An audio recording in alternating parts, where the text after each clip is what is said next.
రావణుడు మరణించుట. అన్నా రావణ, ఏమి దుర్గతి పట్టినది! నీ వలన లంకా నగరమంతయు కళావిహీనమగనైనది. రాజమందిరము వెలవెలబోతున్నది. నీ వారందరూ విలపించుచుంటిరి. నీ సతీమణి మండోదరి ఏకాకిని చేసినావు.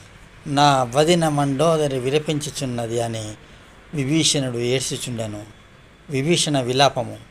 సీతమ్మను రామునికి అప్పచెప్పిన ఈ యుద్ధము కాకపోవును. నీవు సజీవునిగా ఉండుచుండెను. శ్రీరాముని చేతిలో కడతేరినావు. రావణ, అన్నా, నీవు అతి మొండివాడవు. ఎవరు చెప్పినను నీ మనసు మారలేదు. సీతమ్మను రామునికి అప్పచెప్పలేదు. ఇప్పుడు మేము పరితపించి ఏమి లాభము? జరిగినది జరిగిపోయినది. లంకా నగరమంతయు సర్వనాశనమైనది. శ్మశాన దిబ్బలుగా